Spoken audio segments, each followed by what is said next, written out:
Russian President Vladimir Putin's recognition this week of the independence of Ukraine's Donetsk and Luhansk regions as the beginning of a Russian invasion of Ukraine, President Joe Biden said Tuesday. Both of the separatist areas, located in eastern Ukraine at the Russian border, are backed by the Kremlin. This is a clear violation of international law and demands a firm response from the international community, Biden told reporters at the White House. The growing threat of war has obvious political ramifications in Europe and around the world. But it could also further strain a global economy already weakened by inflation, rising energy prices, a constrained supply chain and the ongoing pandemic. There's definitely going to be an economic impact, and you're absolutely right to say that gas prices are going to go up, William Muck, a political scientist at Illinois' North Central College, told NBC News.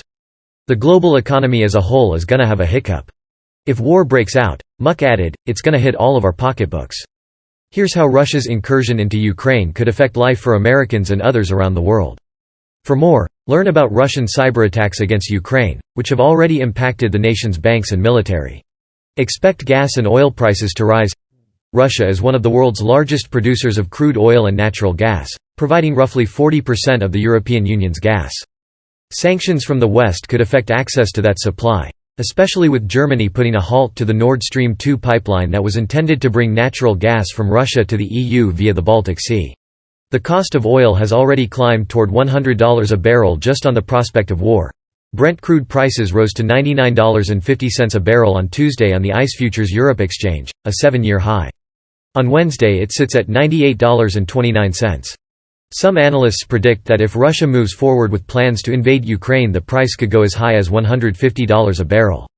If that happens, Americans could be shelling out up to $7 a gallon at the gas station, energy analyst Dan Dicker, founder of EnergyWord, told Yahoo Finance. Even at $100 a barrel, Dicker said, the price at a U.S. gas station would average $5 a gallon. But Biden said Tuesday he is developing a strategy to blunt gas prices in the face of the Russian incursion. We're closely monitoring energy supply for any disruption, and we're executing a plan toward a collective investment to secure stability in global energy supplies, he said in his televised address, according to the Associated Press. I want to limit the pain the American people are feeling at the gas pump. Continued inflation. Russia is also the largest exporter of palladium, a metal used in automotive exhaust systems, fuel cells, mobile phones and even jewelry and dentistry. Rising prices of palladium and other essential metals, like aluminum and nickel, could kick off another supply chain crunch. We could see a new burst of inflation, the American Enterprise Institute's Christopher Miller told The New York Times.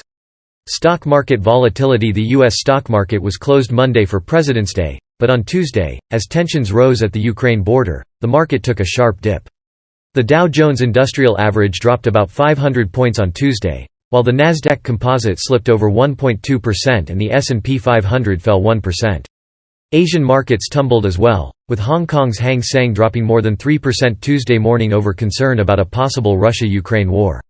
On Wednesday, it recovered slightly, up 0.6%. China's Shanghai Composite Index and the smaller Shenzhen Composite Index both fell slightly Tuesday before bouncing back Wednesday. The Russia-Ukraine situation remains very fluid, and tensions remain high, and in the short term that will remain a headwind on stocks, Tom Essay, founder of the Sevens Report, told CNBC. In Russia, the MOEX index seesawed Tuesday, ending trading 1.6% higher, after falling more than 9% earlier in the day and as much as 14% on Monday. This week has represented the most volatile period in the Russian market since Moscow seized Crimea 8 years ago, the Financial Times reported. Markets are waking up to the reality today that this is the biggest threat to European security since World War II, emerging markets strategist Tim Ash told the FT. I think a lot of foreign investors were still long on Russian assets, and it seemed like the locals overwhelmingly didn't think an invasion was going to happen. More cyberattacks. The Treasury Department and Homeland Security have both sounded the alarm over possible cyberattacks on U.S. banks, hospitals, government offices and power grids in retaliation for the U.S. standing against Moscow, The Washington Post reported. Katerina Sedova, a researcher at Georgetown University's Center for Security and Emerging Technology, told NPR she's more concerned about misinformation and influence campaigns intended to sow discord between us and our allies. Rising food prices. Inflation is already hitting American and European wallets, and the dent could get bigger with the Russian invasion.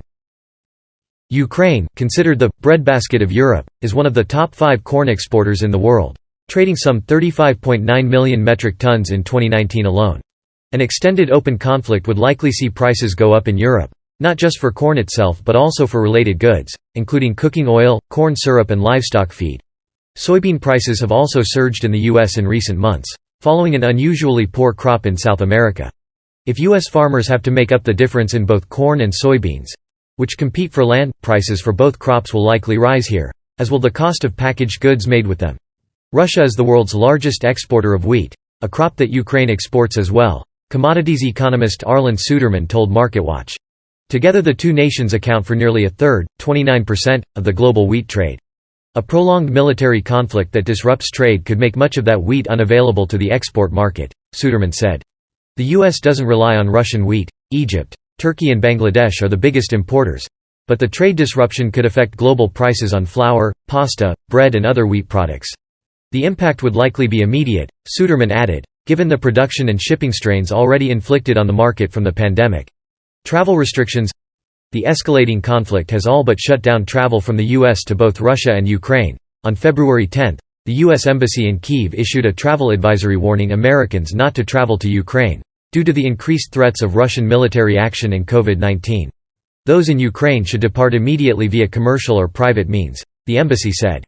U.S. citizens in Ukraine should be aware that the U.S. government will not be able to evacuate U.S. citizens in the event of Russian military action anywhere in Ukraine, it added. Military action may commence at any time and without warning and would also severely impact the U.S. Embassy's ability to provide consular services, including assistance to U.S.